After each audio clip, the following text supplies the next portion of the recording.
This episode is brought to you by Vital Farms. Isn't it bullshit to have to question where your food comes from? At Vital Farms, you can trace your pasture-raised eggs all the way back to the source, the pasture. On the side of each pasture-raised carton of eggs, you'll find the name of the farm where your eggs were laid. And when you look the farm up on their website, you'll get a peek at all the sunshine, fresh air, and open space the hens enjoy. Learn more and find out where to buy them at vitalfarms.com. Vital Farms, keeping it bullshit-free. Welcome to the HCI family of podcasts. We're your source for personal, professional, and organizational growth and development.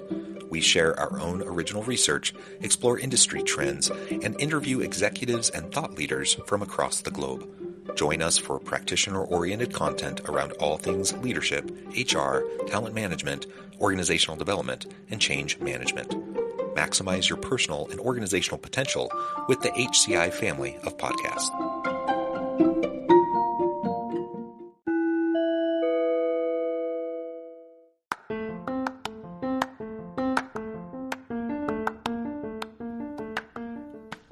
Welcome to the podcast. In this podcast episode, I talk with Yvan Demosthenes about practicing DE&I with a remote workforce.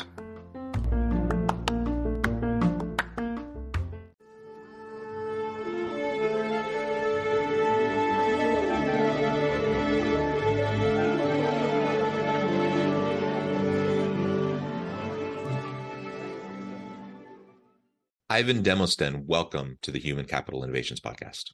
John, thank you for having me.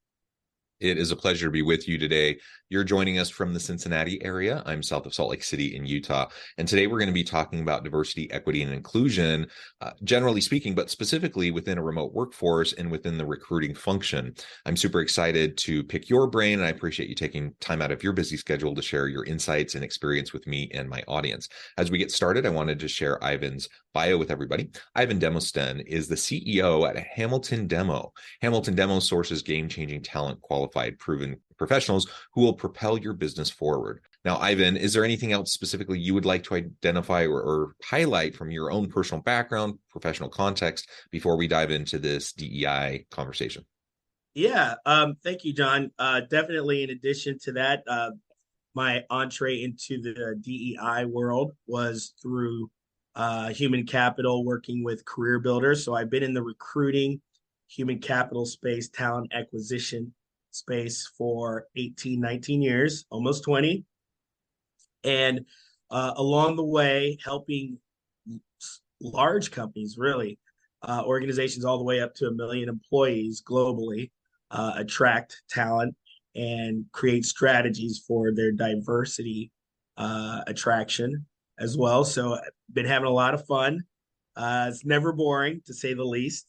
And in the past year, I've also partnered with a few other gentlemen in my network, and we created the Center for Great Work Performance, CGWP. So when you see that, we actually provide management training for individuals and organizations of all sizes. Although our wheelhouse is really small and medium-sized companies, we do work with large organizations, helping them in different areas. And from time to time, we run into diversity opportunities and discussions there as well. Yeah, wonderful. Well, why don't we start by just laying a foundation at the beginning of this conversation around the importance of diversity, equity, and inclusion. Now, hopefully that's an obvious thing for anyone in the audience today. But, it's an increasingly polarized world that we're in. Unfortunately, DEI has become heavily politicized. And so I feel like there were all these fantastic gains that we were making in the DEI space. And in the last year or so, it seems like there's been some retrenchment and backlash, even particularly in the political sphere around DEI. Now, this isn't a political podcast. I don't want to get into the politics of it, but I honestly don't see this as a political issue at all. And so it's really frustrating to me to see how politicized it has become and how polarizing this topic has become. Why is it still important today for organizations to focus on diversity, equity, and inclusion? So, great question, and thank you. John, let me share with you first. I consider myself a salesperson, right? I'm a salesman. in my heart, I'm a sales guy. And let me tell you, over the years, this is not the first time this has happened where there's been some polarization, some pushback, some uh some that pushback where there there doesn't seem to be an emphasis or desire to really embrace DEI. Let me Yeah. share with you, I come from it from a little bit different perspective, because every time this has happened in the past 15, 20 years, companies and organizations buckle down and they double down. Mm-hmm. So this is a signal to me that the organizations that have embraced DEI are going to double down, work harder. And we all know from all the studies and information that's been shared with us, the organizations that are more diverse tend to be those that perform better than others within their industries and verticals. So what happens is that the other companies see what's happening, and so they trail behind those organizations that double down. And I'm already starting to see that. So it might be interesting here in the next 6 months to a year to come back and see how this conversation kind of foresees what the future has in store for us, and have some dialogue there. So with that being said, the importance of diversity, I just keep it very basic. There's not enough people to fill all the jobs that we have. We've heard that before, right? There are multiple reasons for roles not being filled, but that's definitely one of them. We just don't have as many people. We don't have parents making as many babies. As a matter of fact, there are a lot of couples that have decided not to be parents, right?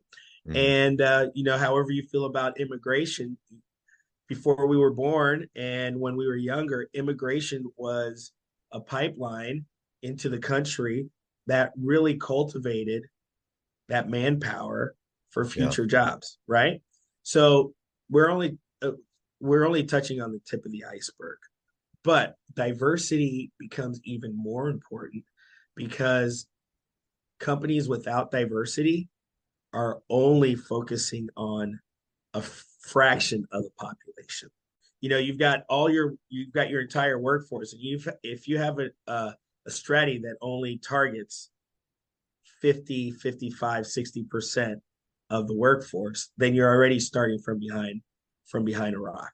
So yeah, very well said. I mean, the research is so crystal clear on this. There's a clear business case for diversity, equity, inclusion, and I'll throw in belonging. That's another piece to this that people have been talking more and more about, creating that safe, authentic space where people can belong, not try to fit in, but belong within the organization. Important in the DEI conversation. The business case for this is clear, like better teams, better innovation, better products and services, better, you just perform better. The organizations that embrace this are just going to do better.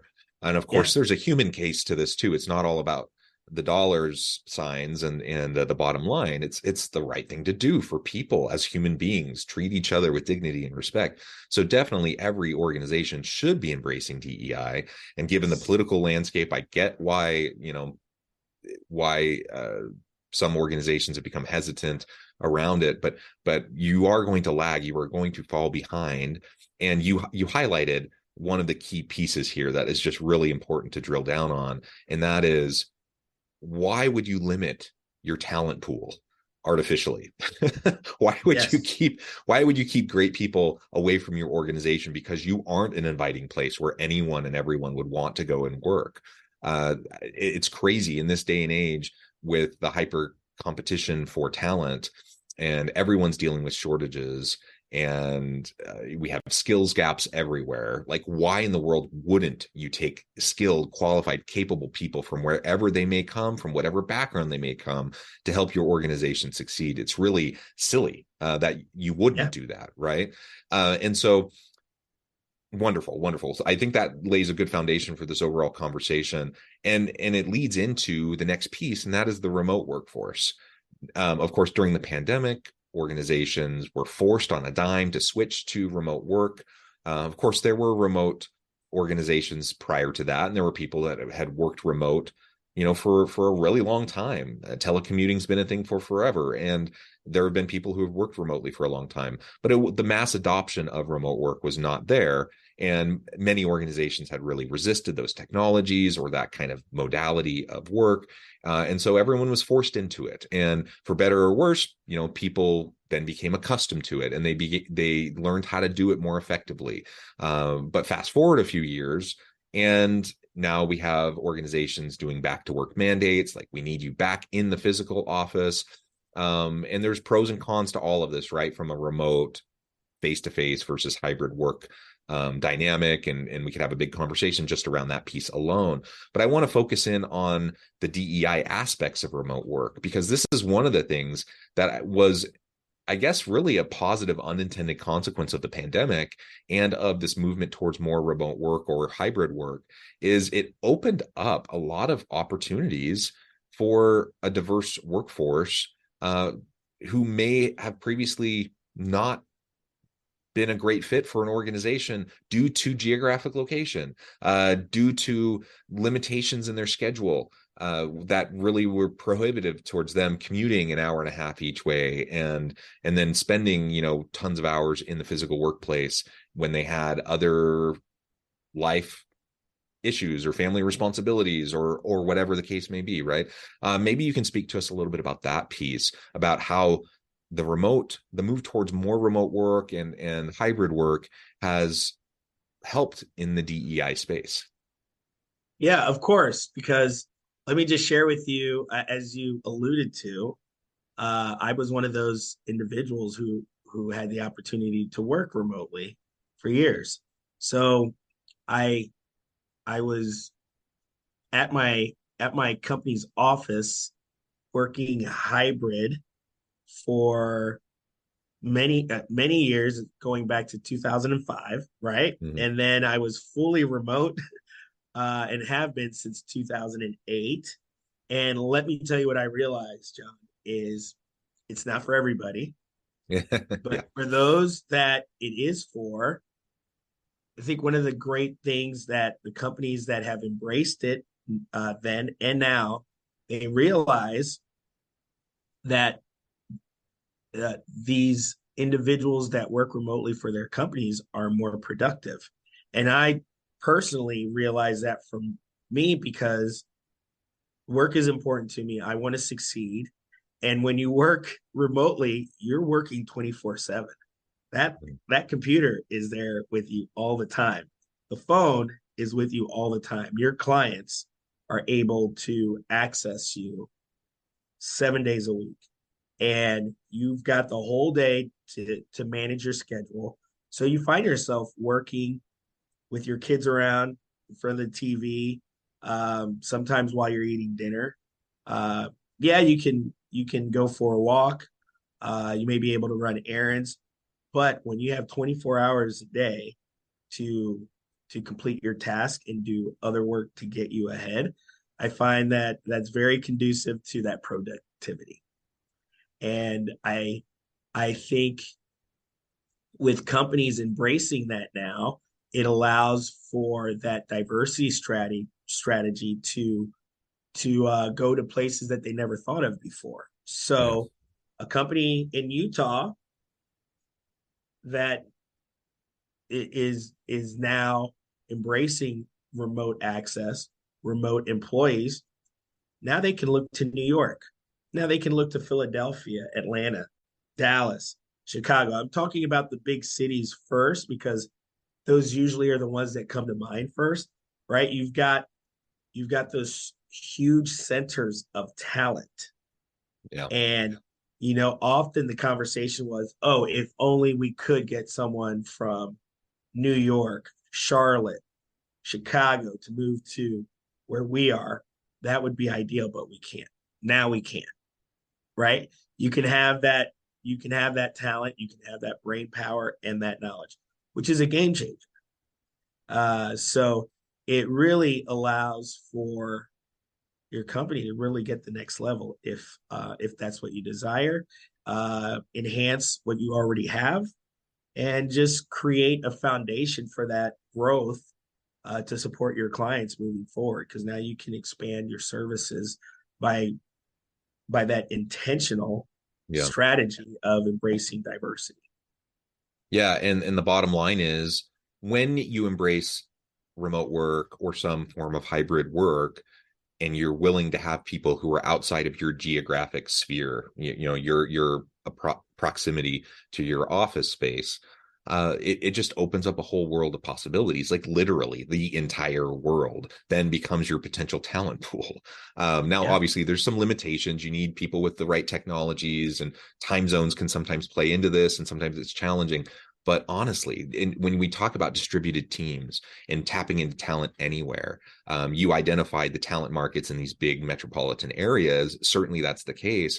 But literally it could be anywhere. You could be hiring really great people who are in Southeast Asia or African countries, or you could hire people Oh from yeah. South America, or you could, like, even rural. Yeah. My family lives in very, very rural Northwest Missouri, and you know the population has been declining in many of these Midwestern states, in part because of this issue of employment. But what they've seen over the last few years, because of the increase in remote work, is highly qualified professional people moving to these rural places, because they no longer have to be in the big metropolitan city. They no longer have to commute, and they'd much rather be out, near family in the Midwest, or in the countryside, or, on a farm, or whatever your like thing is, whatever your desire is.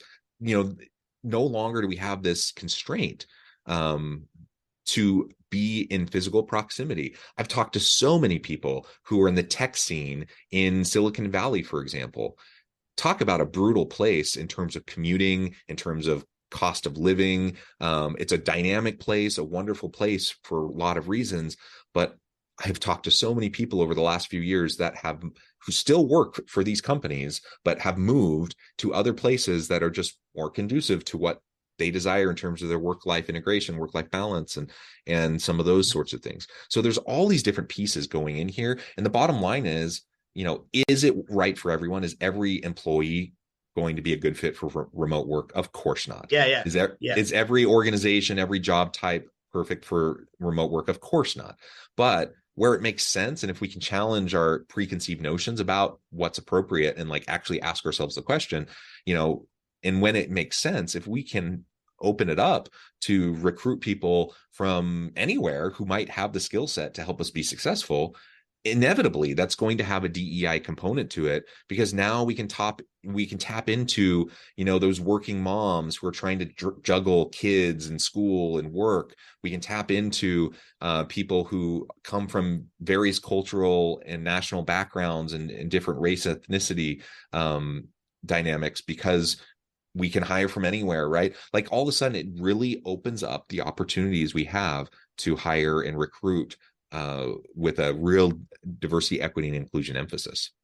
Yeah. So, John, again, I could not agree with you more. And if I can add to what you shared, is this brain drain has been going on for a long time, and it's still going on, even with the ability for individuals to access other organizations and have the geographic location, the balance of life that they want, which is great.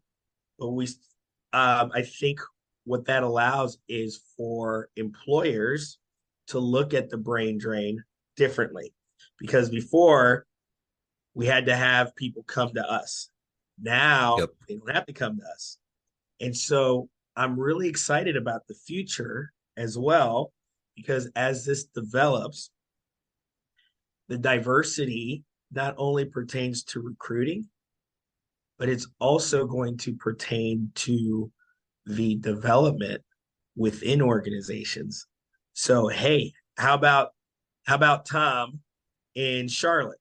Yeah, we're here in Salt Lake City, but we've got Tom in Charlotte, Mike in Seattle. Let's get them and get them together, develop them so they can become team lead supervisors, managers, etc. Like I mentioned with you before, being at the Center for Great Work Performance, those are things in the future that are on the horizon. Because now we have these individuals that have these wonderful talents, and we can develop other areas and enhance what they already have. So again, how does that potentially impact our organization moving forward?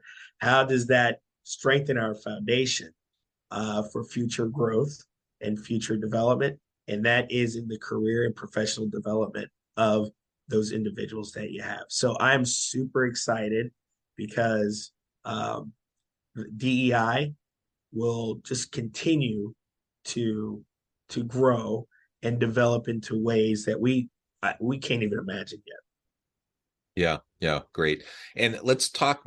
I know at the time, and we only have a few more minutes together, but I've got all day, John. You don't. I can stay here. As we approach the end of the conversation, I do think it's worth reflecting on these back to work mandates that many organizations are having. Now, again, does remote work or hybrid work for everyone and for every organization, for every team? Of course not. Like, you have to look at the needs of the different individuals, the different teams, the customers, etc. Right? All of that, as the caveat up front, I just want to acknowledge that. But I do think it's really important to think about as we're considering, these back to work mandates. What is the DEI impact of that? There's a lot of factors that would go into that kind of a decision. I would just encourage leaders to think about the DEI impact of that kind of a mandate. For all the reasons we just discussed, as you open up to more remote or hybrid work, you open up literally to the world and the talent pool that's out there everywhere, which gives you a chance to really have a really great diverse workforce. I'm in Utah. Salt Lake City has a decent amount of diversity, but we're probably, I don't know, close to 80% Caucasian. And we're not the most diverse place in the world. So if we have a commitment towards DEI, but we're only recruiting within our geographic location, obviously we're going to be limiting ourselves a little bit based on that alone. So I would just encourage leaders to really consider the DEI factor. And I'm wondering if you have any other thoughts on that as we're trying to 100%. We're trying to balance the need of team collaboration. We're trying to balance the need for, innovative processes that can happen or sometimes are better facilitated when we're together in person, with the convenience and the accessibility of remote work, but also this DEI component. Right. I think you hit it right on the head, John. Balance. And I think a lot of these companies with these mandates are trying to figure out what that balance is. And I think we need to have realistic expectations. There's no going back. But on the other side, if there is a world that we have 100% remote workers, I don't see it happening in our lifetime, right? Yeah. So there's going to be a balance, and you need to figure it out, because now that we can't go back, you've already given the workers a taste of it, and they will seek out those opportunities where they can best leverage and have that balance for their own lives. So the companies need to find the balance. And I think part of that journey is integrating DEI into their strategy for recruiting as well, right? Because as their employees signal their resistance, and some leave the organization, they're going to have an urgency to replace those individuals as well. So again, they're right back to where they started from. If we need somebody right away, where do we find them, and how do we get them on board right away? So I think that all kind of goes together, and balance is really where I think these organizations are on the path of finding out for themselves. Yvan, this has just been a really great conversation. I'm going to let you go here in just a minute, but before we wrap things up for today, I wanted to give you a chance to share with the audience how they can connect with you, find out more about your work, your team, and then give us the final word on the topic for today. Yeah. So thank you, John. Again, Yvan Demosthenes, and you can find me at hamiltondemo.com. Again, hamiltondemo.com. My contact information is there. And also you can find me at the Center for Great Work Performance, where we do training for managers and provide workshops for your employees and your emerging leaders development. So anywhere there, my phone number, just in case you're not able to find it, is 513-257-9683. 513-257-9683. And I welcome any and all to follow Hamilton Demo and or Center for Great Work Performance on LinkedIn. We are on Twitter and Facebook as well. I think the Instagram piece will hopefully come soon. We're not quite there, but yeah, we're active on social media as well.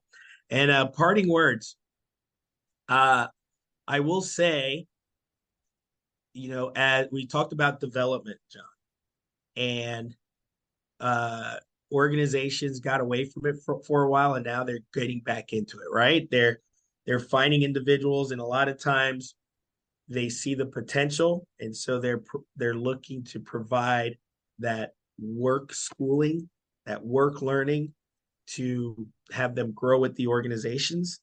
And they're really looking to expand their pool of candidates with their DEI strategies, because as the world is changing so quickly, the world has never changed so quickly, and with so many generations on this planet. I don't know if we didn't talk about this. There are more generational cultures on this planet than ever before in the history of the world, and there are more generations in the workforce. So how do you tap in to all those different generations, as well as other diversity groups, cultural, geographic, whatever it may be? How do you tap into that the best way to help your company grow, so you can attract not only talent, but get more customers, right? That's the bottom line. So I'd leave that with everyone, that the world has never been smaller, but again, it's never been bigger, and more opportunities at the same time. So there's a lot of upside to what's out there, and I'm happy to help any organization if they need any recruiting help, any consulting, as I do placement and recruiting projects, and always here to help. Wonderful. Yvan, thank you so much. It's been a real pleasure. I encourage the audience to reach out, get connected, find out more about what Yvan and his team can do for you. And as always, I hope everyone can stay healthy and safe, that you can find meaning and purpose at work each and every day. And I hope you all have a great week.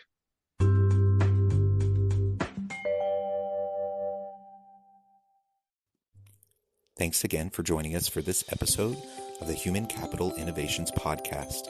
I hope you stay healthy and safe, and that you have a great week.